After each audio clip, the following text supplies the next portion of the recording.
Hi, guys, and welcome back to another episode of the High Fame Media podcast. This time, me and my good friend Steve Stewart had the pleasure of talking to Dr. Stephanie Seneff once again. Dr. Seneff has a background in biophysics, and she's also a senior research scientist at MIT, specifically involved in artificial intelligence there. And this time we spoke to her about the current COVID-19 pandemic, and she covers some of the environmental factors that might predispose people further to this disease and possibly reduce our innate immune response to it as well. So I hope you enjoy this. I hope you can take something away from it, and I hope you all stay safe during this crazy time that we're currently in. Thank you.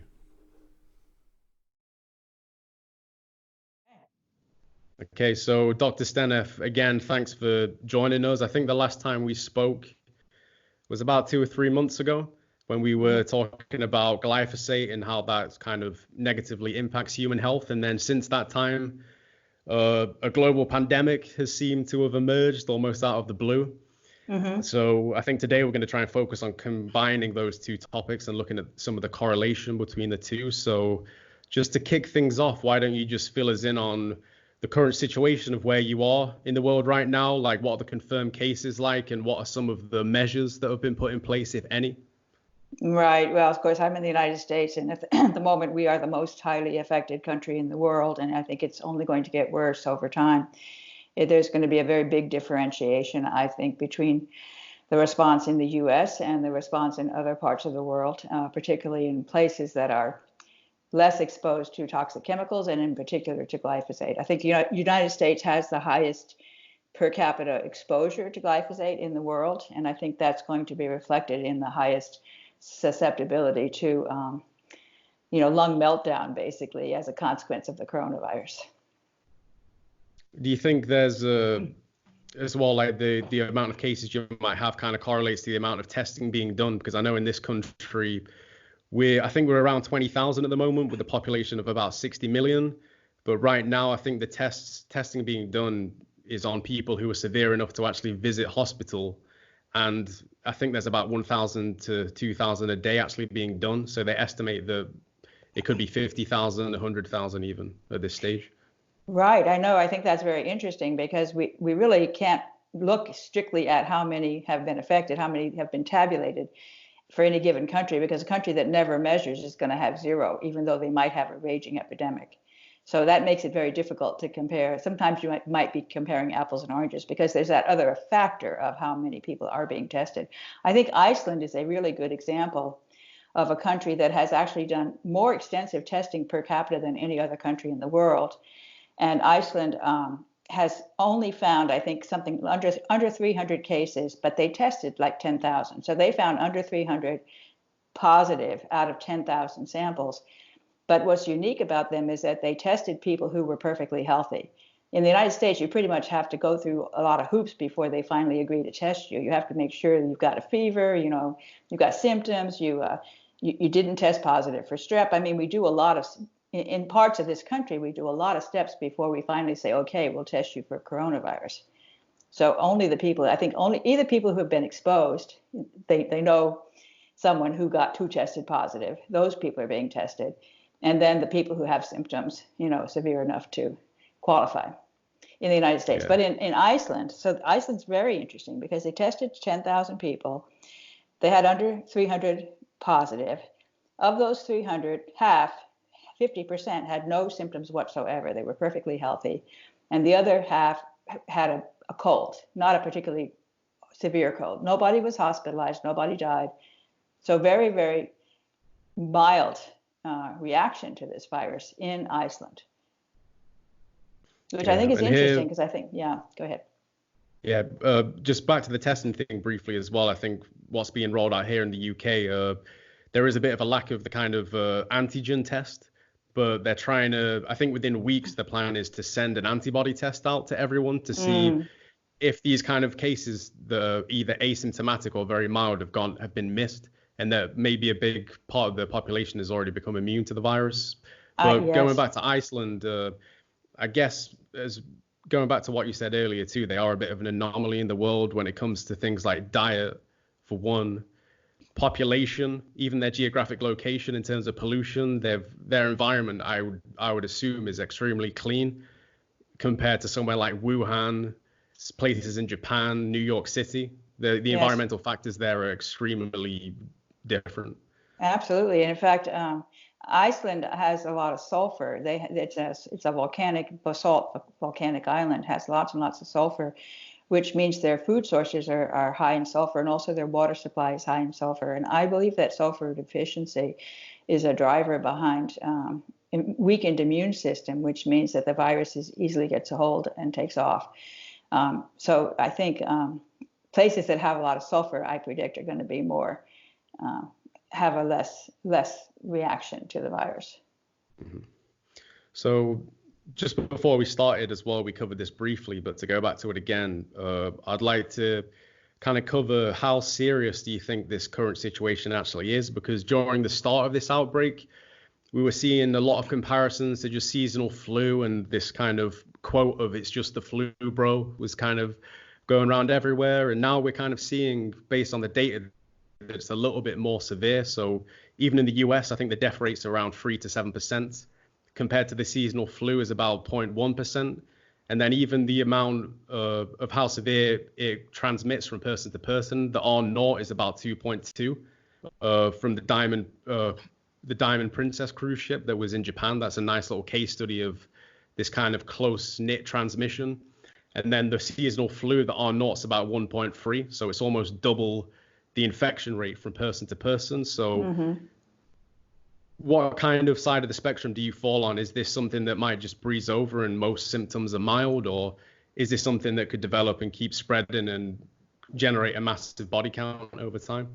Well, like I said, I think it's going to be that you'll see that the people who do end up in the ICU are a select breed, and they're going to have certain characteristic features. One thing we're seeing, of course, is elderly. Like in Italy. Italy is an interesting case because I looked into some of the data from Lombardy, and they did a study on the people who were infected, people who died, and they found that people who had so most of the people who died, in fact, 99% of the people who died in this study had preconditions, comorbidities, basically things like diabetes, obesity, COPD, high blood pressure, kidney disease, all these kinds of problems that we have in our society today. 99% had at least one, and nearly half of them had at least three of these preconditions. And particularly COPD is very, very interesting, chronic obstructive pulmonary disease, which of course is linked to smoking. And a study out of China showed that smokers had a fourfold increased risk to getting into the ICU if they were infected. And people who had COPD had an 18-fold increased risk of ending up in the ICU. So clearly, if you've got prior lung problems, you're likely to be very susceptible to a bad outcome if you catch this virus. Otherwise, I think it might not have been even noticed, I think, if it weren't for the fact that so many people have lung disease. And so then the question becomes, why are there so many people who have lung disease? Becomes the question. Yeah, and I think some of the kind of default things would blame that on. Smoking is one that's massive as well. And in Italy, I know their aging population are also huge smokers, and right. Pollution would be a massive thing too. Absolutely. And then, Lombardy, in particular, has air pollution. And I agree. Sorry, I didn't mean to interrupt you, but. And then going more towards the kind of mechanism of this virus, as far as I understand from some of the stuff I've read, as this virus, it's a respiratory disease. So as it gets into the lungs, it has these spike proteins around the edge that kind of give it that crown look, and they attach to something called the ACE2 receptor in the lungs. And then from there, it starts to hijack the ribosomes and kind of use the amino acids in the cells to replicate itself. And in some people, this, as we pointed out, it might generate no symptoms at all. It might be mild symptoms, but this same mechanism in others has been found to kind of go a step further and start to generate this kind of cytokine storm and pneumonia. So is, in your opinion, the environmental factors the kind of driving force behind the severity of this disease, or could there be some sort of genetic predispositions in people? Because Even here in the UK, there's been cases of 18-year-old girls with no health complications that have just died from this disease, while the media is telling everybody, if you're below 80, you don't have high blood pressure, then you're probably going to survive. So there's these kind of anomalies. So would you say, from where you're kind of coming from, this is environmentally driven in most people? I absolutely think so. And in fact, again, I believe it's glyphosate. I think there's many chemicals, but I think I would really single out glyphosate as being a major factor. One of the issues is a major issue is an inadequate antioxidant defense system. And of course, there are actually many different suggestions for things that might help treat are antioxidants, like melatonin and vitamin C. People are recommending that people take high dose vitamin C, people take melatonin. These are incredibly good antioxidants.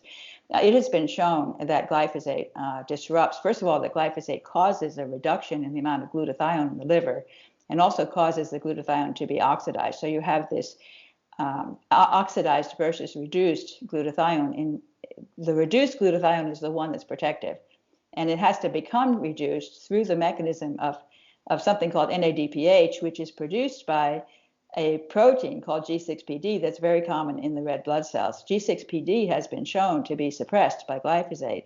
It is a major player in supplying the NADPH, which allows both vitamin C and glutathione to be maintained in their reduced state, which is how they're going to be effective as an antioxidant. So that may have been a complicated story there, but the point is glyphosate disrupts antioxidant defenses. It's very clear from many studies in the liver, in the kidneys, probably in the lungs as well.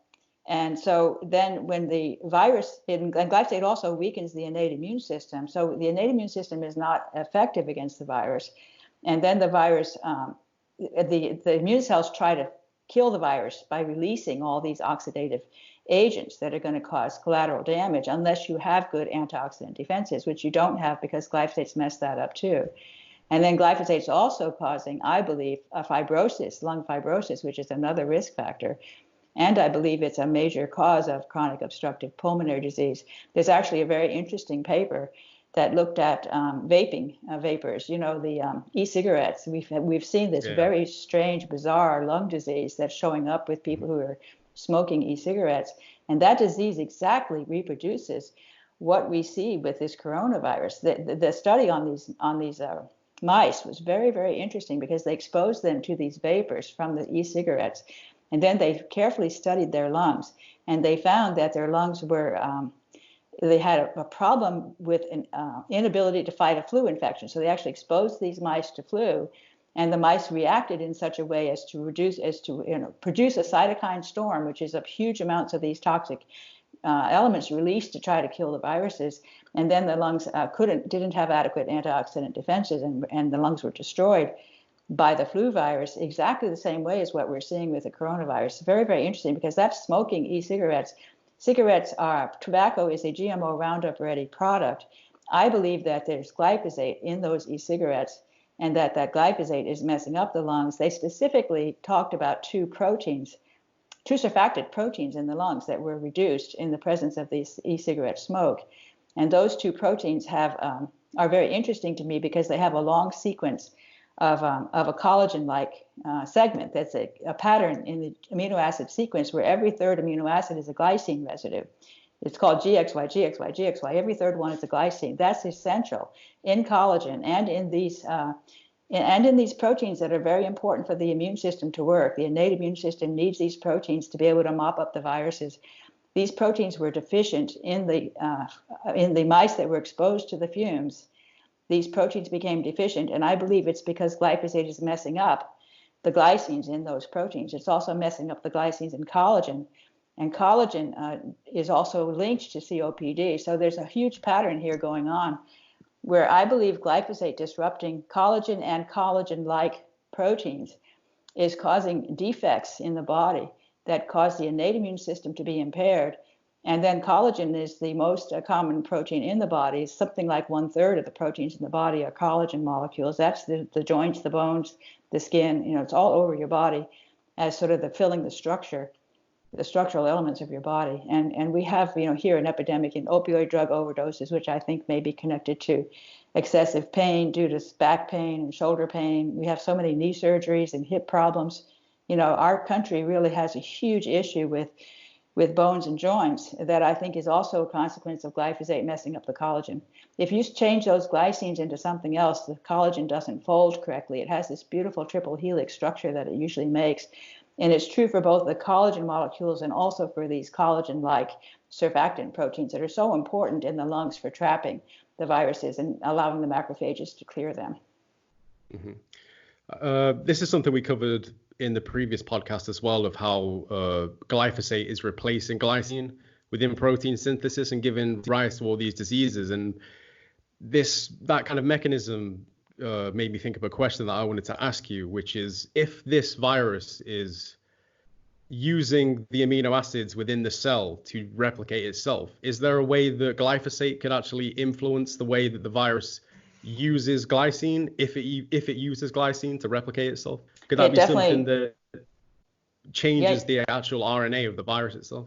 Well, yeah, the virus is going to assemble itself using amino acids, including probably incorporating glyphosate into its own structure. I would imagine the virus is also being affected by the glyphosate in ways that we don't know. I mean, I don't have anything specific to say about that, but I can't imagine that the glyphosate is not also disrupting the virus, because there's, every impossible protein. To tell.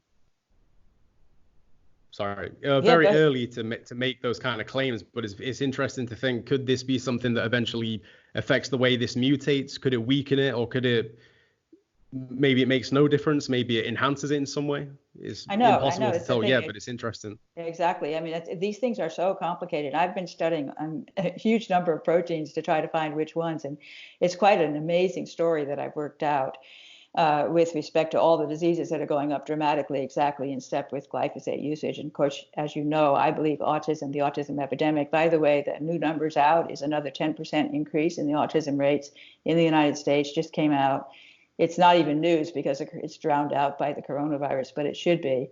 We're headed for an absolute disaster just on the basis of autism alone. And its rise. In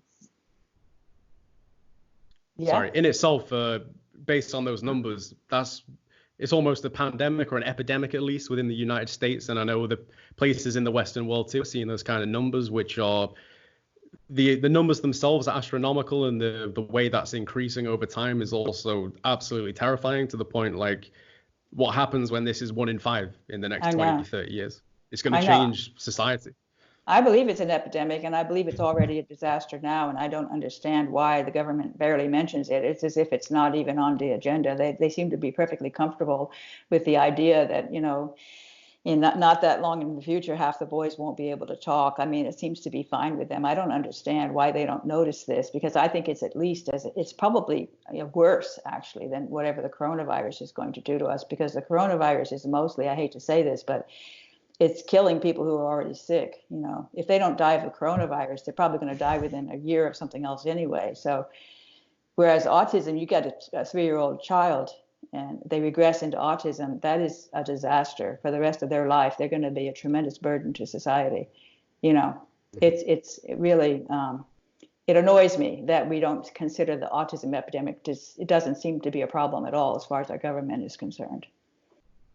In my mind, where I go with that, like how obvious that is, and the fact that these kind of alphabet agencies in the US that know this epidemic is there, but it doesn't get that kind of coverage. To me, invested interest plays a massive role, and kind of financial lobbying plays a huge role. And then if you apply that level of corruption to what we're seeing in this pandemic at the moment, it makes me very nervous to think what kind of other cover-ups going on. And that kind of leads me into what might be another example of that, which is this old pharmaceutical called hydrochloroquine. This is being presented by Trump and has been fast-tracked by the FDA as a potential therapeutic against the virus. It's an anti-malarial drug. It's an immunomodulating, for people that don't know. And the reason they've kind of are starting to push this is based off a French study that found it kind of decreased the viral load in patients when it was combined with an antibiotic.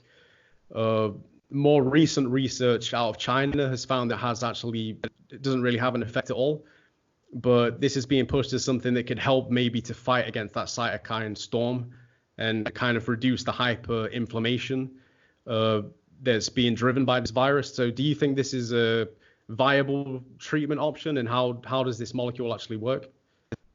I definitely would not recommend it. I mean, it's a drug and it has some very nasty side effects. It can even kill you. Its side effects are bad enough to cause death. I don't. I'm very frustrated again that this is what's being emphasized when there are other things that I think would be much more effective. Many of, as I mentioned, the antioxidants like melatonin, and of course vitamin G. Vitamin C. B vitamins like NADPH. If you can boost up NADPH by because that comes from niacin, and actually it comes directly from the shikimate pathway. Tryptophan is a precursor to NADPH, and tryptophan is a product of the shikimate pathway, which glyphosate disrupts in the bacteria. So we have a deficiency in NADPH that we need to drive up, because if we can't get NADPH up, we can't. That's going to affect our antioxidant defenses, and that's going to affect our ability, macrophages' ability to kill the viruses, because they use NADPH to. NADPH oxidase is an enzyme that has NADPH coming in and produces a superoxide that kills the viruses. So when NADPH is deficient, lots of things fall apart. And I think it's really, there's also many micronutrients that are quite interesting, various flavonoids and polyphenols and I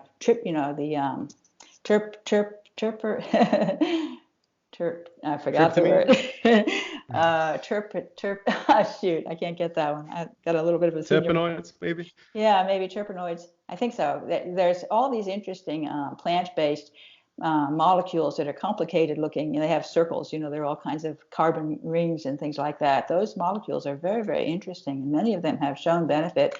And a lot of them are spices. Things like curcumin and berberine and actually, I've been taking, at the recommendation of a friend, I've been taking tincture of rosemary and tincture of licorice. Both of those are supposed to have these magic, molecules in them that can actually disturb the virus's ability to proliferate. And so these are natural elements, natural. These are things that are found in nature. And I just always think that it's much, much better to take something that's natural rather than something that's synthetic. 100%. I know rosemary is one of these natural compounds that I believe it has a terpene in called beta-caryophyllene. This is also one of the main terpenes in cannabis, and it has multitude effects, but it's actually also classed as a cannabinoid now because it directly antagonizes or agonizes the CB2 receptor. Mm-hmm. This is one of the sites where that CBD actually affects, and that's been proven to reduce inflammation in animal models as well. So if you're looking at this kind of cytokine storm that we're hearing about, maybe that could play a bit of an antioxidant role there as well. So I don't have any on hand, but I have a lot of seeds about to go in the ground. So good for you. Maybe that's going to be too late, but we'll see. But I know Steve, before we actually started this podcast, he showed me a lineup of these kind of herbal interventions that he is taking right now. So do you want to get into that a little bit and discuss what you're taking at the moment, Steve, to try and prevent any unwanted viruses, unwanted infections? Sure, yes. I'm more from a layman's perspective. I'm not an expert on health, but I have dabbled in minerals and nutrients recently. In the past few years, I take magnesium, I've taken iodine, and I knew about vitamin C, but I've never really experienced a viral infection before. And when you're young, you don't really tend to think about these things as a normal person until they affect you. But I'd heard studies about people that had reversed pneumonia with high dosages of vitamin C.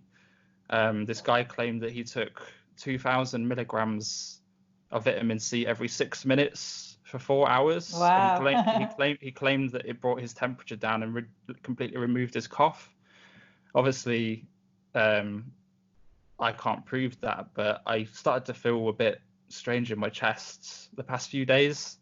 I started to take quite high dosage of vitamin C. I've taken 30 grams in the past 24 hours. I do feel different. It could be placebo, but I feel like I have more energy. It hasn't had a negative effect on me, but I've been taking manuka honey, turmeric, garlic, anything really like this. It seems like nature offers up everything the body needs, but we don't get it in the normal food supply at all. Absolutely. Yeah, it's so corrupted. I don't really know like what's the solution. Like most people don't have the answers. So What would you recommend? What do I recommend? I mean, Yeah. garlic and turmeric and Yeah. ginger, those are all fantastic. And we eat tons of those. I mean, we've just used spices in our cooking. You know, I think it's just so critical. Just use these natural ingredients. And scallions, all of the onion family, actually even citrus, like even citrus peel, for example, has been shown to have some magic molecules in it. There are so many of these interesting plant-based complex molecules that have both antioxidant effects and antiviral in the sense of suppressing viral replication. So you really can't go wrong with just loading up on these spices and herbs to help and protect your body from an acute reaction to this virus. How do you source in America? I'm sure it's very different to here, but how do you source a good organic version of those? You personally, how do you source those plants and herbs? I mean, the United States probably has the most toxic food in the world. We have very high levels of glyphosate in many of our foods, but we do have, and maybe as a consequence of that, we have a pretty strong organic growth in the availability of organic foods, and we can pretty much buy everything that we need organically. And it is true that we've had trouble getting organic garlic recently, so we're frustrated that it's always sold out at the grocery store. So that's been a problem for us. But generally, we're able to get it year-round, organic versions of all of these things. Have you found a way to detoxify the glyphosate, or is that still an ongoing investigation? That is an interesting question, and I don't have answers really, but there are some people who have some ideas, and they're promoting some products that people are happy with, so I don't know. I mean, I think the research is still preliminary. But one thing that's being recommended is fulvic acid and humic acid, which is organic matter from the soil. Those are apparently really good binding agents, and the claim is that they can bind glyphosate and take it out through the feces. I am hopeful that fermented foods could have microbes in them that are able to metabolize glyphosate. There aren't many bacteria that can actually break glyphosate down because it has this unusual CP bond. But I did find some forms of Acetobacter are able to break it down. And Acetobacter is very commonly found in things like apple cider vinegar and sauerkraut. So we have a Bragg's organic apple cider vinegar that we keep on supply, and we make our own salad dressing out of that and use that regularly. Certainly eating a lot of fresh fruits and vegetables is good, organic fruits and vegetables. And I'm not a vegetarian. I think that meats and eggs and cheese and dairy and seafood are all very healthy foods. We actually use lard, butter, and coconut oil as our oils for cooking. High saturated fat oils is what I believe in. And organic, of course, organic lard, organic butter, organic coconut oil.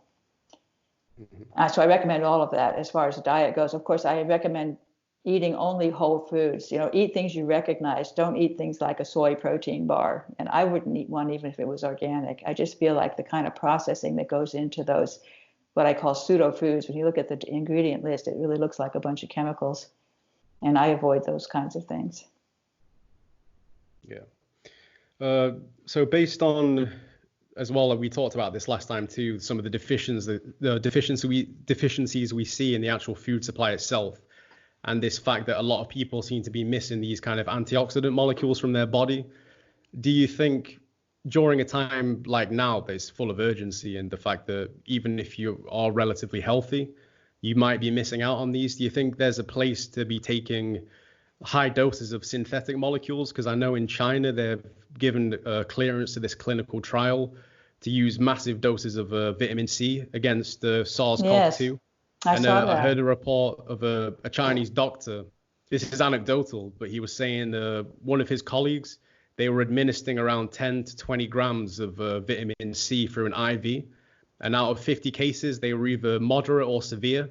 None of them died. And they all had either 3 to 5 day average less stay in hospital. So would you recommend at a time like this for people to be pounding down like powdered vitamin C? Even if they're buying fruits and vegetables that are kind of grown as a monocrop, they're not really full of beneficial molecules.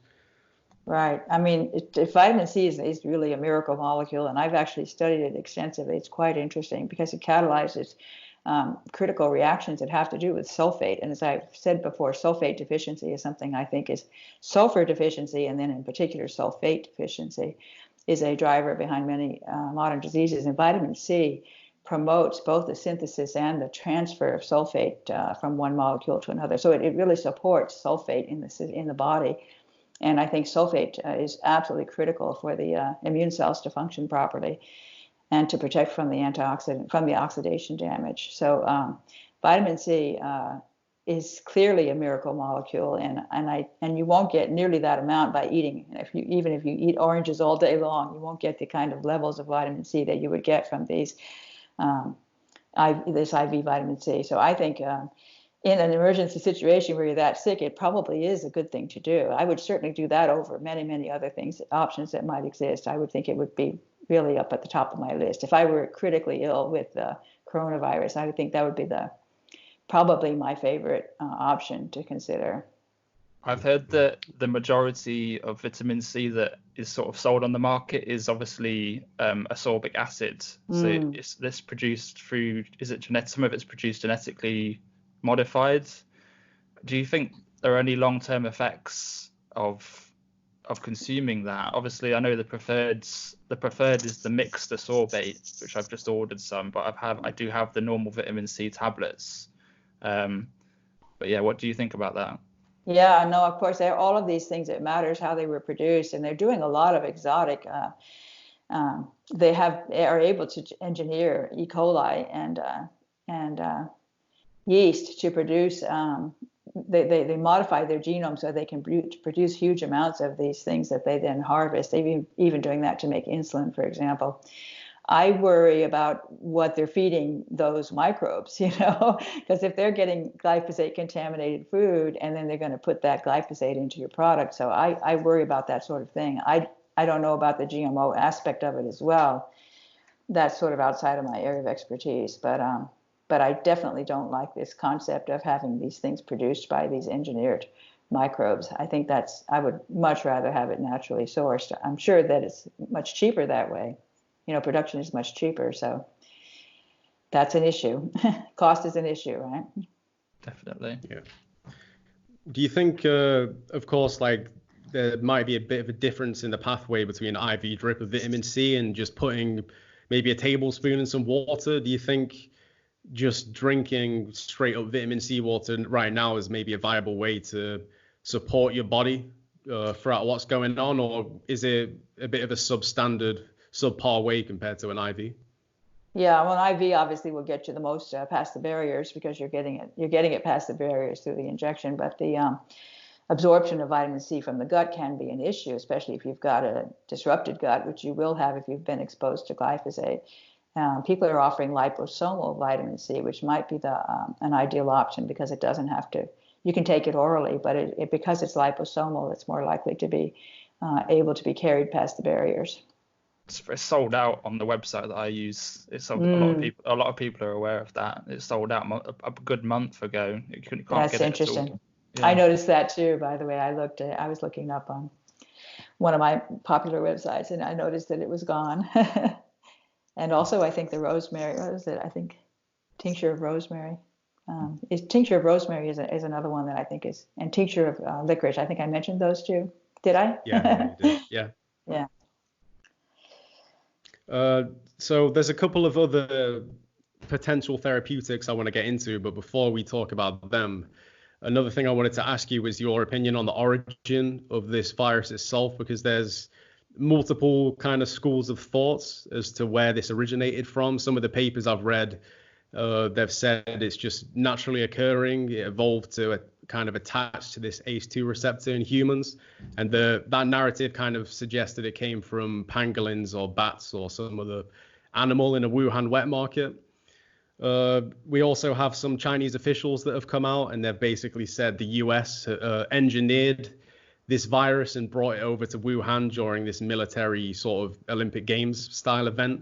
And then there was even a paper that I went through briefly, published out of India, and they suggested after analyzing the virus that it was actually engineered out of HIV, but this paper has been basically slated by the scientific community, and it wasn't peer reviewed, and it's been pulled. But that kind of generated this big conspiracy theory that it's some kind of bioweapon, and then there's evidence that it was engineered by the hand of man. So where do you kind of sit on that spectrum? Have you thought about that at all? Well, I've read all of the things that you mentioned. I'm aware of, so I've been certainly noticing this space, and I don't know enough to be able to decide which of these I believe. I think it's quite possible that it came out of a lab where they were developing vaccines, because they certainly have been eager to come up with, and in fact, they're having a lot of trouble coming up with a coronavirus vaccine. You know, it's inspired by the SARS and the MRSA. They've been playing around with trying to produce some kind of modified. They're able to modify these days. We have a lot of technology that can change the genome of viruses, and they can play around with different things to try to. They would want to produce a version of the virus that's, you know, weakened. That's often what they try to do with these vaccines, and it's possible that in fooling around they ended up with something really toxic that got loose. I mean, I think it's very difficult to make sure that these things are contained in those labs. And so it's certainly possible that it escaped accidentally from an innocent lab that was trying to develop a vaccine. And I should say, by the way, the vaccine for coronavirus is not going well. And they're finding specifically that the vaccine actually backfires on the elderly people who have, you know, who are the most likely to respond badly to the coronavirus. Those people actually, their reaction to the coronavirus gets worse, gets more intense if they've been vaccinated. That's what they're finding in these studies. So I think they're going to have a really hard time coming up with an effective vaccine. Have you seen some of the publications coming out too about some people who went through the course of the virus, potentially developed their own antibodies, and then they became infected again later down the line? I think it's a relatively small amount of people, but this is maybe an argument that's brewing that a vaccine might not even be effective, because I think now there's something like 7 different strains of this virus that have been I know. It's identified. A problem. It's a problem with coronavirus that it evolves so quickly. It's quite interesting. I mean, I would love to really understand exactly what viruses are doing for us. I think they are absolutely essential for evolution. I think they're a major driver behind evolution. And we have a lot of retroviruses that have been incorporated into our DNA. And even some of them have become very important proteins that are essential for life. So it's very interesting to think about the larger context of life and the evolution of life. And I think without viruses, I think the evolution of life would be much more difficult to achieve, and probably species would be more inclined to die out. So I don't think we should think of viruses as necessarily bad things. And it's possible that this coronavirus is actually attempting to do something that's going to help us to cope with the toxic environment we live in. But it's just that, and sometimes it didn't quite, just like we can have drugs that backfire and end up killing you. The virus hasn't really figured out how to do what it's trying to do. And evolving, it may eventually reach a point where it becomes helpful to actually improve people's health if they survive. I believe this with the flu virus. I've looked into the flu virus, and I suspect this virus is doing the same thing, and possibly even all viruses might be a generic idea. But with the flu virus in particular, it goes into muscle cells and reprograms them to build extracellular matrix around the flu virus particles instead of putting it around the cell. And it produces all these little particles, each of which is a little vitamin pill, really, that's carrying this extracellular matrix. And then when the viruses are let loose, they can be delivered to the immune cells, which then, in consuming those viruses, the immune cells actually acquire nutritional benefits that they need in order to be able to be a strong immune system. So I believe if you survive the flu, you now have a stronger immune system than you had before you caught it. That the flu is actually strengthening your immune system. And that could also be true for the coronavirus. I haven't looked specifically in what happens. I'm trying to find out more about that virus, but it may be doing something very similar and helping to boost the immune system of people who survive it. And if you don't survive it, it's kind of like, you're probably very sick and you probably would die of something else shortly anyway. And so, like you're so broken that you're not fixable in a sense. And so it's appropriate perhaps to, give up. So life, it's a complicated thing, but I think that I don't think we should think of viruses strictly as an enemy, is what I'm trying to say. Yeah, especially I think even from a human perspective with this particular virus, the kind of analogies that have been made by politicians are like war and I some huge know. battle is about to commence. But if you look at it from like an ecosystem's perspective, it is largely like some viruses are population control agents, and the only reason Right. they proliferate so well is because the species has become so successful that they're so tightly packed together. They're from one, either by droplet transmission or physical Right. contact, it manages to spread. So it's almost like the way they transmit has Hmm. been designed to take down populations of animals that have outgrown their potential, really. Yeah, that's an interesting point. There's an Or overpopulated. overpopulation problem, and the virus recognizes it because the virus spreads very easily in cities because of people being in close contact, and it's sort of trying to prevent that species from being too overpopulated because there's just not enough resources, right? Another thing I want to point out is I think there's a lot of drugs that people are taking, especially in America, that are hurting them in terms of their ability to defend against this virus. And certainly, I think you've probably heard about the ACE inhibitors, right? The Yeah, ACE are they inhibitors. some types of high blood pressure medication fall into that category? Yeah, ACE inhibitors are very popular to lower your blood pressure, and many Americans are taking them. And they inhibit ACE1, and as a consequence, ACE2 becomes more common. ACE2 actually tries to boost itself up because of ACE1 being broken, and ACE2 is the receptor for the virus. So there's some material on the web that's suggesting that if you take an ACE inhibitor, you're probably going to be more susceptible to this virus. Another thing is statin drugs. Of course, I hate statin drugs. They're widely prescribed in the United States and elsewhere, but especially in the United States. They lower your cholesterol. It's been shown in studies that low cholesterol is a risk factor for a bad outcome in viral infection. And when you get an infection and you respond badly, your cholesterol drops precipitously over the first days of your exposure.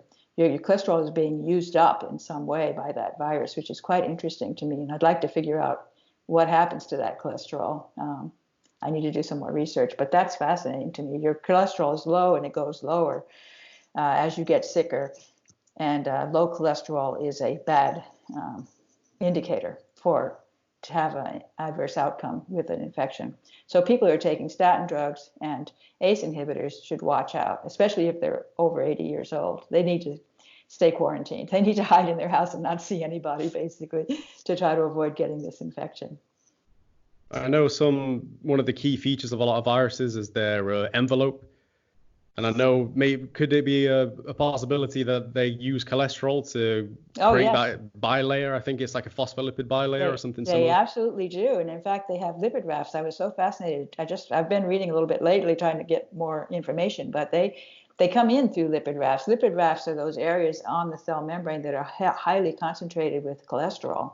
They're enriched in cholesterol. And those are the areas where these ACE2 receptors show up.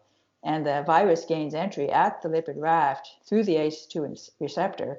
And then when the virus builds its membrane, it actually puts lipid rafts, not just cholesterol, but lipid rafts into its membranes, which is really, really fascinating to me because I suspect, again, I think it's delivering materials to the macrophages that are going to be useful to strengthen them in their ability to fight future diseases.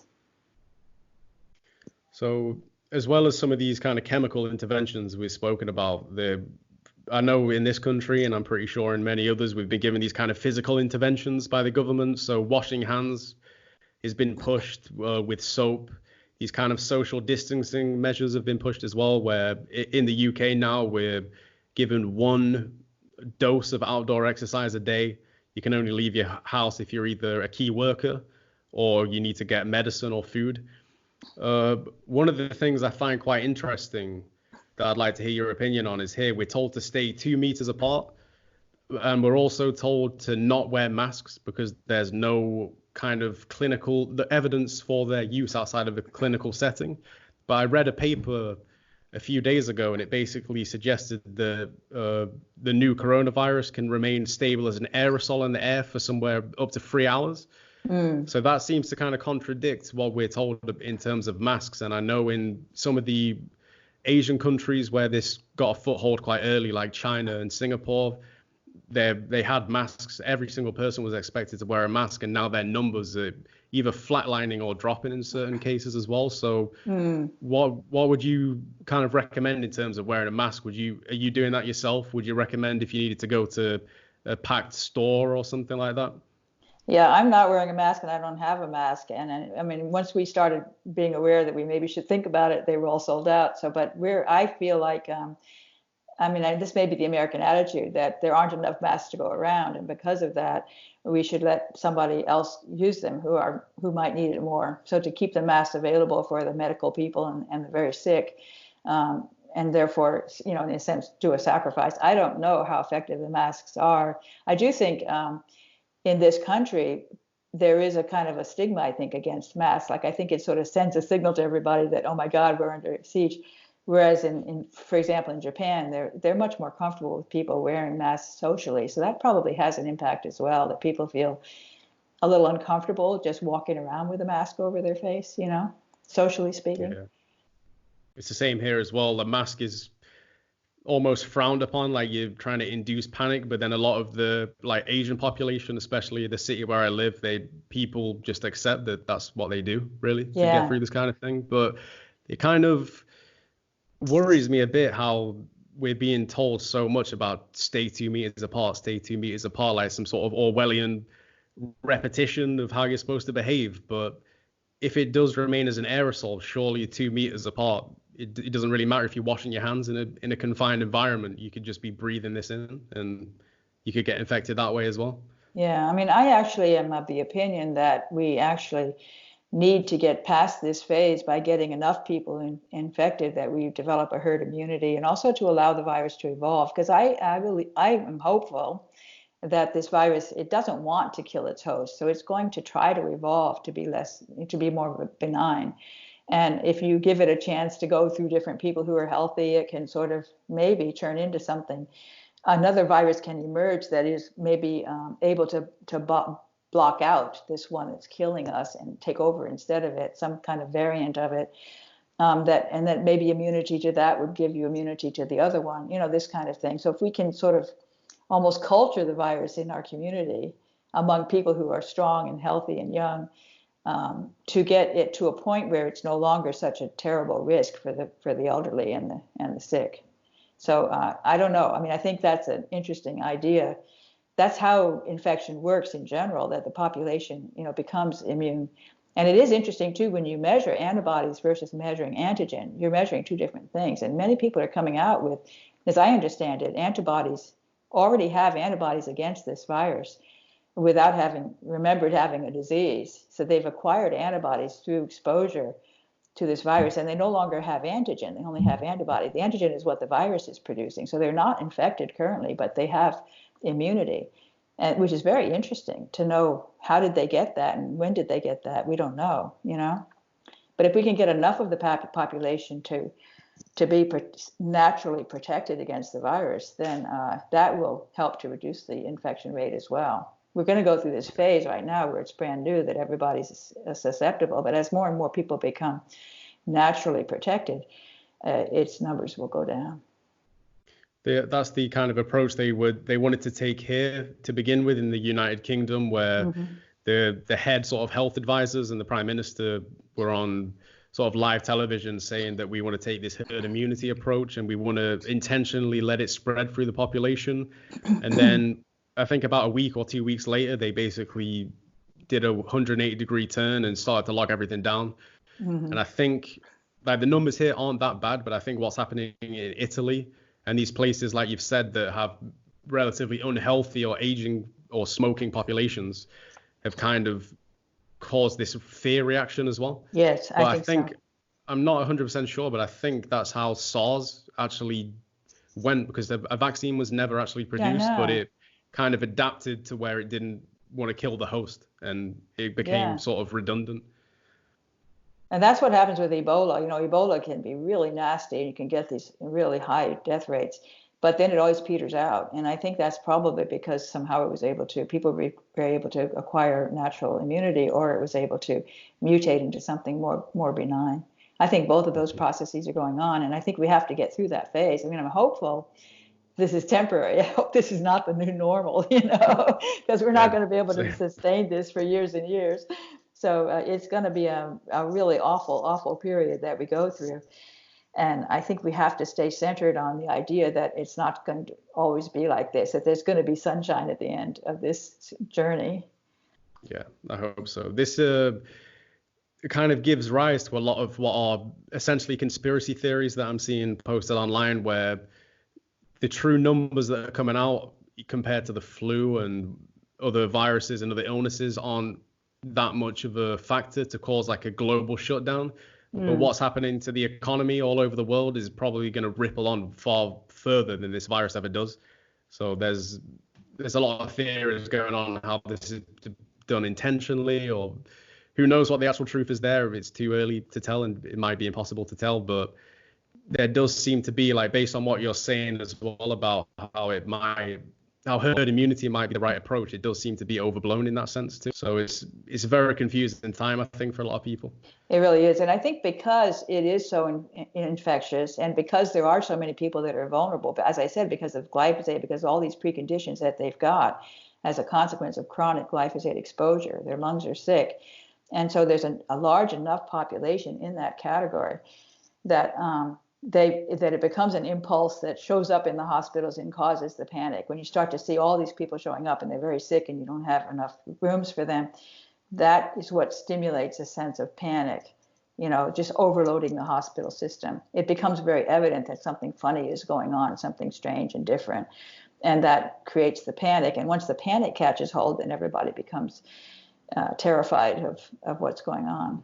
It's an interesting study in human dynamics and human social, responsiveness and everything about our species and how we react to these things. It's interesting that we have such a capability to spread the word too. So the entire earth finds out, everybody in the world pretty much finds out about these stories that are coming out of other countries, and they get panicked even though things seem fine where they are.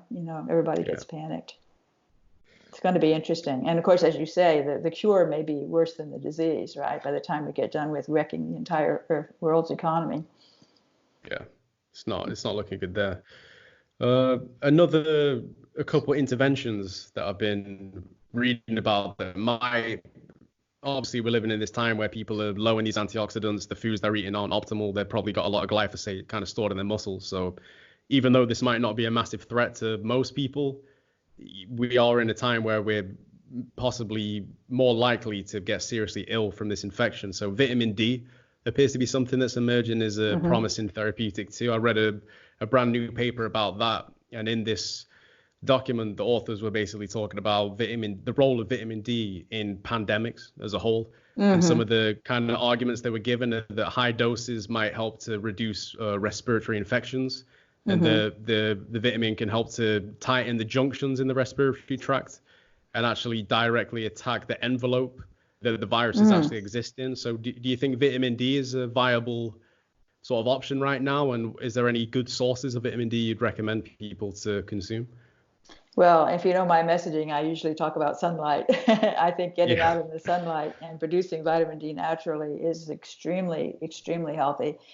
Because that's, again, not just vitamin D. When you are exposed to sunlight, I believe it helps you to synthesize cholesterol sulfate in your skin.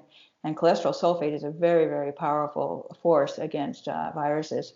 So I think that not just vitamin D, but getting out in the sunlight.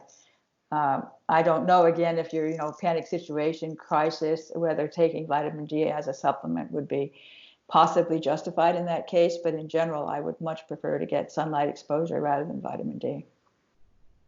Yeah, it seems to be a message going around. I don't know how accurate it is, but it's in a lot of like the mainstream media here that this virus is expected to kind of peter out as the spring and summer comes in. And luckily in the Northern Hemisphere, where in the UK too, I think a large amount of the population become vitamin D deficient or are now after going through the winter months where we're living indoors. There's no sun at all. So this is, for the Northern Hemisphere at least, it's good timing that this has happened now, and we might be able to get prepared for what next winter brings. But yeah, sunlight now is accessible, but for the last few months, I think a lot of people here, their supply is running low.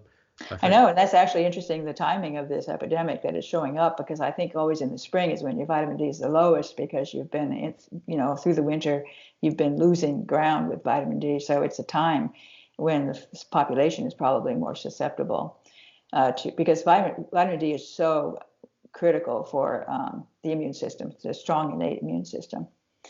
And again, I think it works coordinating with cholesterol sulfate. Are there any kind of food groups that are high in vitamin D? Because aside from sunlight and natural synthetic supplements, I'm not too sure exactly where you can source that in a food group. I think butter, dairy, and milk. I guess butter and milk is kind of messed up by the way they process it, but butter would probably be a good source. And also fish. Fish pick up a lot of vitamin D. I think there might be some in grass-fed beef, but I'm not sure. Yeah, I've heard that actually. Yeah, fish, and I don't know about seafood in general, but possibly, but certainly fish. Yeah, there aren't that many, natural sources. I think the Eskimos ate a lot of seal blubber, which was loaded with vitamin D, and I suspect that's how they got their vitamin D, because they were living way up north where there was not much sun, right? Yeah, 6 months of the year, it's permanent nighttime. Yeah. There's one more intervention that there's not too much evidence around this, but I'd like to get your opinion on it too, which is the ketogenic diet, which for people who aren't familiar, it's a diet that consists, I think, around 80 to 90% fat. So your body is kind of switching from burning primarily glucose to using ketone bodies that are converted from stored fat in the body.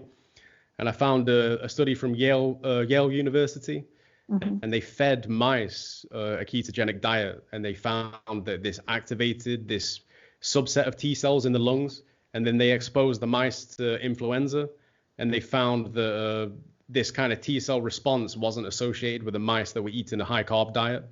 So this, I know it's the same family of viruses, and it might be a bit of a stretch to make the justification to start eating this kind of diet now, but do you think there's any reason to be doing so? Are you aware of any kind of other research that suggests an antiviral effect from eating that kind of diet?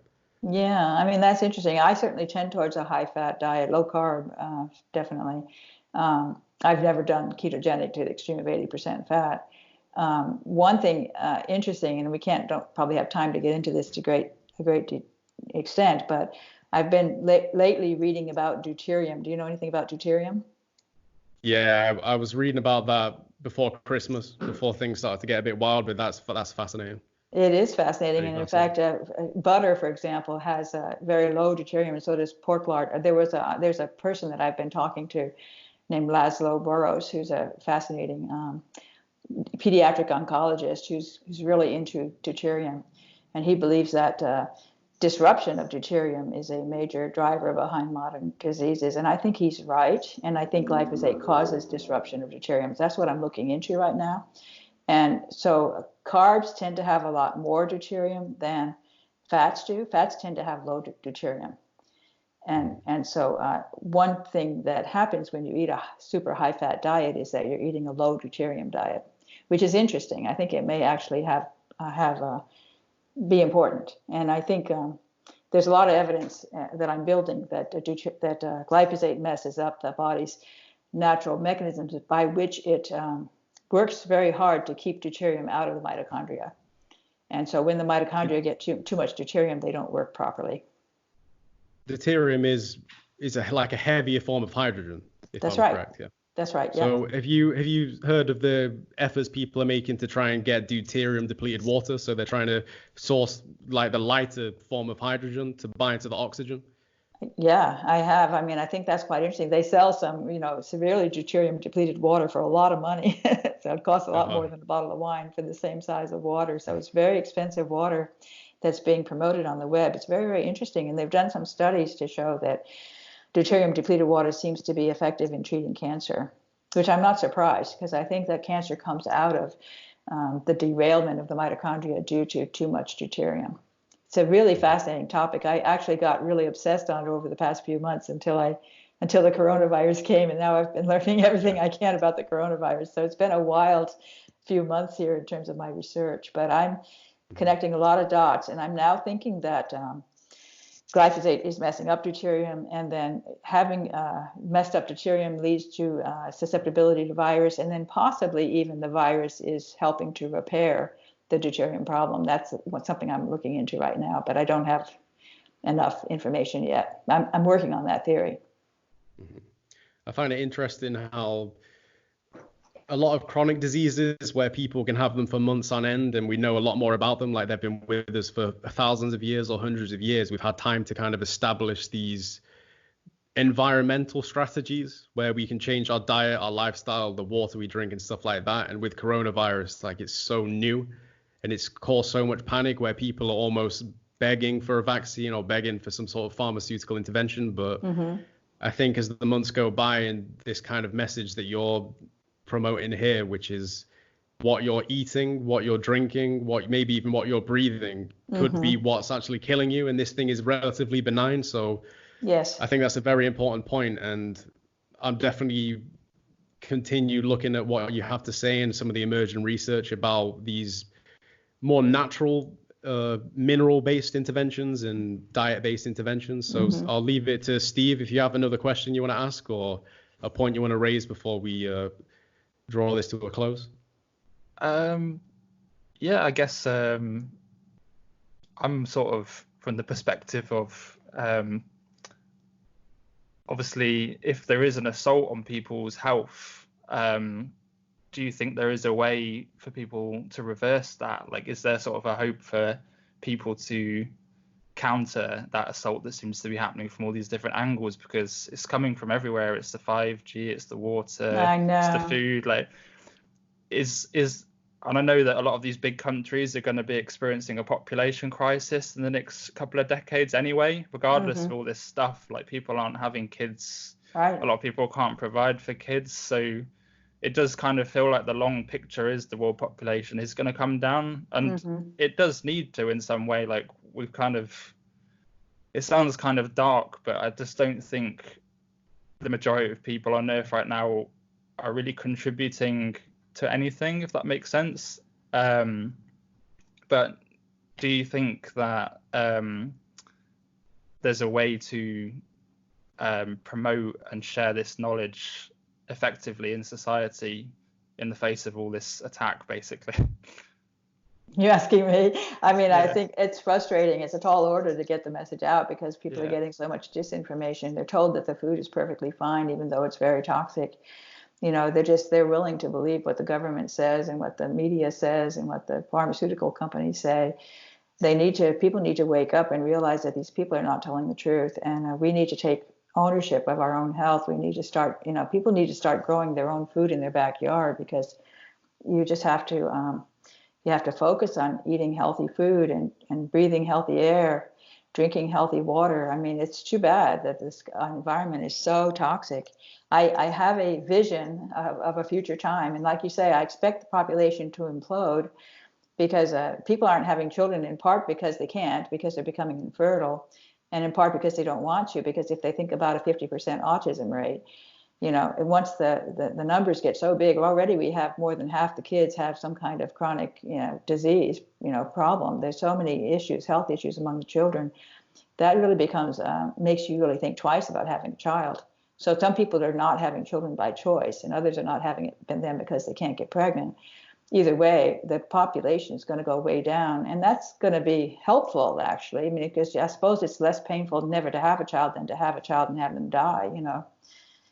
It's sort of a way to prune the population without actually killing people, if you will, by simply never having them in the first place. So after maybe 50 or 100 years, maybe our population will be down by a factor of 10.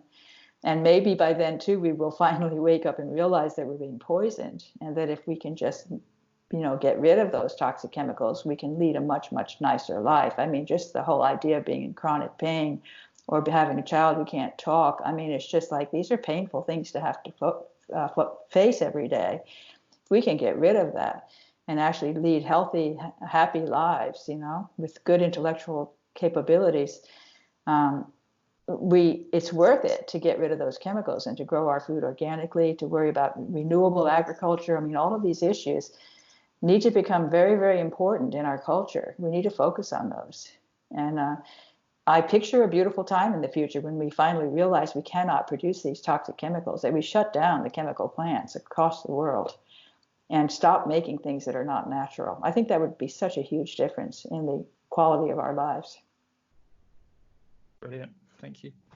Mm-hmm. I think as well, on a final note, that this, even like the economic ripples that this causes, could be a big thorn in the side of mass agriculture, and especially these kind of chemical producers as a whole, because even here I'm living in like the northwest of England.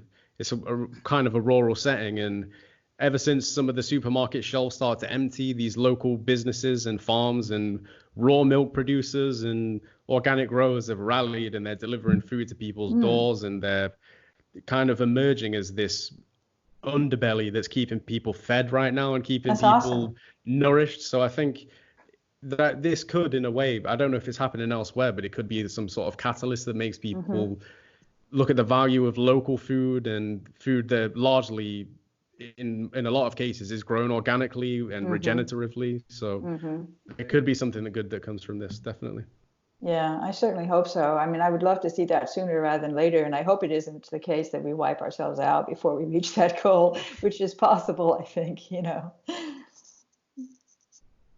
definitely. Well, hopefully that doesn't happen. So before we just bring this to an end, is there any kind of last words of advice or last words of comfort you'd want to give any listeners who are going through this now and in the coming weeks? I'm sure this is going to get far more intense than it is right now. Is there anything you'd recommend to people specifically? Yeah, well, of course, just if you haven't already, switch to a certified organic diet. Get out in the sunlight. Stay away from toxic air. Stay away from auto fumes if you can, and yes, maybe sauna or sort of Epsom salt baths is something I recommend. That's one of the things I do routinely. Again, for the sulfur, so eating sulfur-rich foods, onions and garlic and seafood and eggs, organic eggs and grass-fed beef. These are all really healthy food choices. Eating lots of probiotics. Bone broth is another good one for the minerals and the glycine that is a good source of minerals and amino acids. Organic bone broth. So, yeah, eat healthy, eat whole foods, eat organic, get out in the sunlight, walk the ocean shore if you live near the beach, in the water. That's very healthy, very healthy. That's the earthing topic right there. Maybe for next time. Yeah. Google earthing if you haven't heard of it. It's worthwhile. Stay away from EMFs. Thank you so much for. Thank you so much again for sharing your expertise. I really appreciate it. And some of the stuff you've said it's put my mind at ease to a degree during this kind of difficult and crazy time. So thank you so much, Dr. Seneff, once again. Hang in there. Take care. Safe. You too. Thank you. See you soon.